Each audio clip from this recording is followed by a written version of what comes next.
Halo teman-teman, berjumpa lagi dengan kelompok Yahoo. Hari ini kita akan membahas mengenai materi sumber bunyi. Materi yang akan dibahas diantaranya adalah efek Doppler, bunyi pada dawai, pipa organa, intensitas dan taraf intensitas bunyi, pelayangan bunyi, dan yang terakhir adalah resonansi. Langsung aja yuk kita pelajari materinya.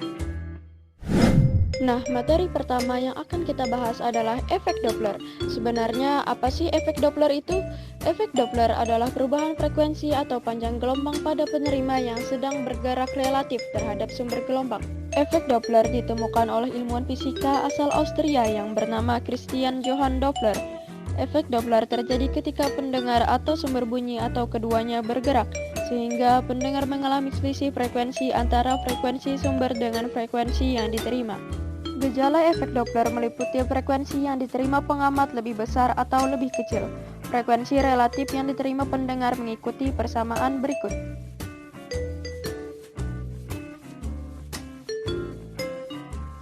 Kelajuan pendengar akan bernilai positif saat pendengar mendekati sumber bunyi.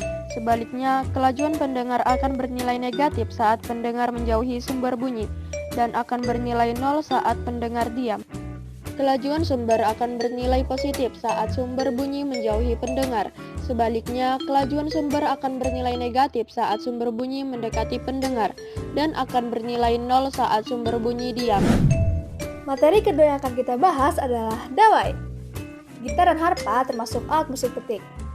Petikan harus tepat sehingga menghasilkan nada yang diinginkan. Bagaimana gitar atau harpa dapat mengeluarkan nada yang berbeda-beda? Apabila senar atau dawai pada gitar dipetik atau digetarkan, gelombang transversal yang menjalar pada senar akan dipantulkan oleh kedua ujung terikatnya. Interferensi antara gelombang datar dan pantul menghasilkan gelombang stasioner. Pada frekuensi tertentu akan dihasilkan pola-pola gelombang stasioner seperti ditunjukkan pada gambar berikut.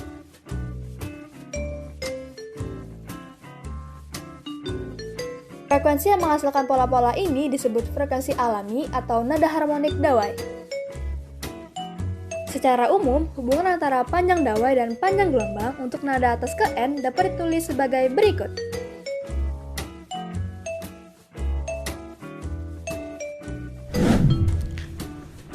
Materi ketiga yang akan kita bahas adalah pipa organa. Seruling dan trompet merupakan contoh alat musik yang menerapkan prinsip pipa organa. Pipa organa adalah alat yang menggunakan kolom udara sebagai sumber bunyi. Pipa organa ada dua macam, yaitu pipa organa terbuka dan pipa organa tertutup.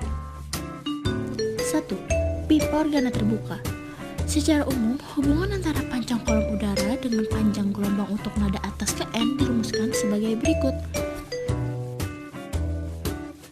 Sedangkan untuk mencari frekuensi nada atas ke N adalah sebagai berikut. 2. Pipa organa tertutup.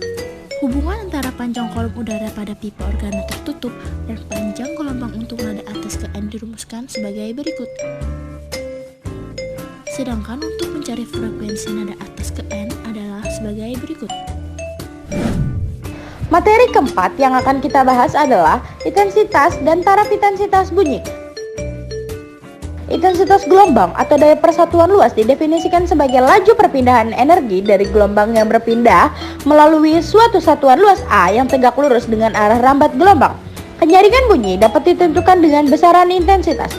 Intensitas adalah daya rata-rata persatuan luas yang datang tegak lurus terhadap arah perjalanan intensitas bunyi yang dihasilkan sumber bunyi.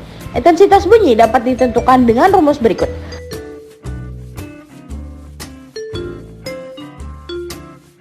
Bagaimana jika ada beberapa sumber bunyi identik yang dibunyikan bersama-sama?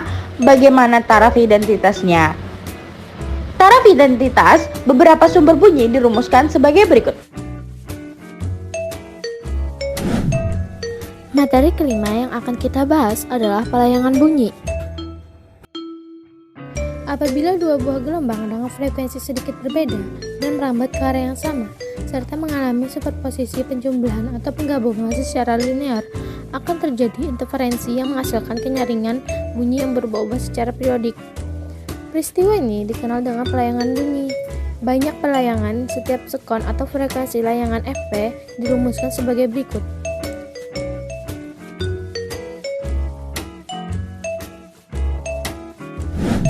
Materi keenam yang akan kita bahas adalah resonansi. Resonansi adalah peristiwa ikut bergetarnya suatu benda karena pengaruh benda lainnya bergetar dengan frekuensi yang sama, atau frekuensi yang satu merupakan kelipatan bulat dari frekuensi yang lain. Resonansi sangat bermanfaat dalam kehidupan sehari-hari. Resonansi bunyi pada kolom udara dapat menghasilkan bunyi nyaring. Panjang kolom udara saat terjadinya resonansi ke N dirumuskan sebagai berikut.